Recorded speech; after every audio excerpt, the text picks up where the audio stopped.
Hello, everyone. Good evening.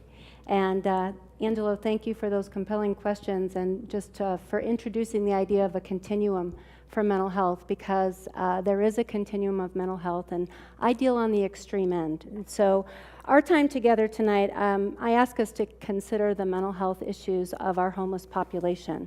And I want to just set the stage a little bit. I want to kind of go back to the foundation of our existence. We were created to live in unity with the triune God and in community with his people. We agree with that. We began in our homes with family and friends. We learned how to function in relationships and to get along in the world. For the most part, we're happy. For the most part, we learn about trial and error. We manage our changes and we recover from emotional hardship. And greatly, it's because we've got a social network and we've got the comfort of our physical surroundings. The Bible says there will be trouble in this world, but to take heart. And we do. Our thoughts and perceptions are grounded in reality. We have stress and sadness and anxiety, but it doesn't debilitate us. We're able to function in our life. We are able to have our relationships, and we just manage. We have general satisfaction with our life and relationships, and we can balance our emotions. Not that we don't have up and down times, but we can come to a neutral place, and again, our emotions don't take over to the point where we can't live our life. And this is in great contrast to our mentally ill population. So with the research, and I don't have those references, but if you need them, let me know. The mental illness is characterized by a diminished capacity to feel happiness. Those folks have distorted perceptions and strange thoughts that erode relationships and disrupt their ability to get along according to our society's standards. We see it in on our street corners quite often, actually. Without treatment, that stress becomes so great that these folks lose their supports, and homelessness does become a way of life, and that's what we see. On TV and local news feeds, it says that 1 in 25 people have a significant mental illness, but not everyone that's represented in that statistic is homeless, and therein lies the hope. That's what I want to talk about. People have, just in general, people have oftentimes more than one mental health condition. We call that a co-occurring disorder, and that oftentimes includes substance abuse and addiction, which you know is rampant in our society and in our world, really. The causes of mental illness are a little on the complicated side. I don't want to go into great detail, but I do know that genetics play a part in depression and bipolar. Abnormal brain chemistry, we're learning so much about brain chemistry and the idea that there are disrupted neural pathways and synapses that misfire, and we've got parts of our brain that get overactivated with our flight and fight, and we have parts of our brain, our frontal lobe, that helps us think and organize and develop plans. Those things get diminished, and for reasons we don't always know why. But we do know that trauma causes an overproduction in stress hormones. We know that that can contribute to conditions called PTSD. We know about those, anxiety disorders and phobias. And substance abuse and addiction definitely changes brain chemistry, and we know how badly our society is affected by that. So you guys know that I work with the Mobile Outreach Safety Team, and my office is a police car. I respond to mental health crises in the community all day long, and we see a variety of things. But I wanted to talk about what I see on a day-to-day basis, and most of those conditions are severe. And starting with major depression, and we might all have depression. We might have times when we're feeling really down, but I'm talking about the worst, and on that spectrum, where depression interferes with life satisfaction, feelings of worth, and hope. We get calls for service because these folks are talking about dying. They're talking about being better off dead. They have no hope, and we are responding at times when they are actively trying to kill themselves. Bipolar disorder is the extreme end of that depression. It's a state or condition that presents as extreme shifts in mood from depression and mania. We see behaviors that actually scare people and bring about undue attention to themselves.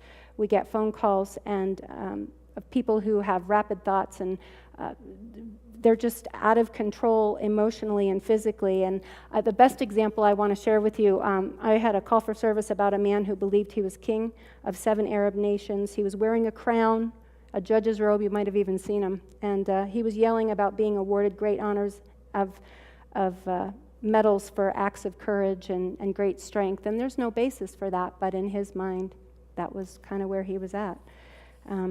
It's a rare condition, but those of you who are afflicted with bipolar or a family member who has, you know that it can be a very difficult disease. Schizophrenia is one of the aspects of psychosis that are very rare, but we see a condition that we see it quite often. It's surprising. I think statistics say like 1% of the population has schizophrenia, and we are at least once or twice a week, I've got folks who have that diagnosis. These are the folks we see on the streets that are talking to themselves or carrying on and completely unaware of their surroundings. They have a break in reality. There's a condition that without medication is extremely difficult. When we try to talk to them and respond, we know we're dealing with somebody that's either schizophrenic or actively using methamphetamines, but if they're not, they are usually very afraid. They are talking in nonsensical ways, and they don't respond to our instructions and directions very easily because they're not functioning in the way that our brains would normally think in ways that we think. Mental health conditions can be treated and overcome, and we are hopeful about that. The research suggests that the best outcomes for our mentally ill population involves taking medications as prescribed to control those symptoms, therapy to help develop skills, and to help our mentally ill folks understand their diagnosis and what triggers them and what they can do to prevent their episodes. Peer support is so important, and family support is vital. Education for our families so that they understand how to support their mentally ill family members is extremely important. Avoiding drugs and alcohol to keep the symptoms at bay, absolutely vital. And a stable lifestyle with healthy food and adequate sleep really does contribute to their stability. So now if we think about our homeless population, they have no stability, they have no rest, they have no transportation to get to their appointments. They don't understand their medication, and when they have those side effects, they don't readily go to their doctor and talk to them about them and try new medications. So what they do is they end up trying to self-medicate with drugs and alcohol, which exacerbates the problem. They have so much fear and social isolation that peer groups would not be at all what they would be interested in developing. And so that's I think the difficulty with the homeless folks. But and I don't know if you already know, but if you don't, I want to tell you about a local resource that I refer to a lot, especially for our families who are struggling with folks who have mental illness. And the National Alliance on Mental Illness of Northern Nevada, has anybody heard of them? Has anybody? Yes, they're fantastic, are they not? They provide family group support and education. They provide peer support for folks who are trying to recover from their illness, and what a tremendous resource they are to our community. They also will come and talk locally to organizations to help us further understand. We need to understand who these folks are and how we can help them come back into community. So, what if we were to work together to develop some solutions? I think we're called into action. And as a preventative measure, can we as a faith-based community come alongside our neighbors and friends? Can we fully support them in caring for their mentally ill family members?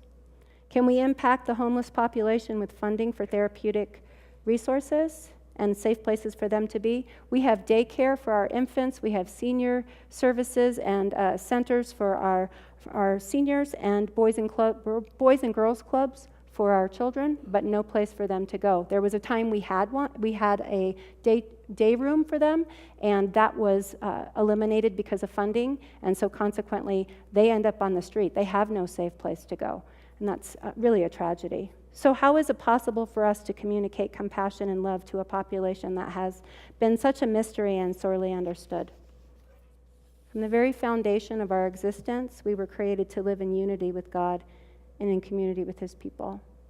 Let's talk about ways we can reach out to the homeless population with mental illness and bring them back into community. Thank you.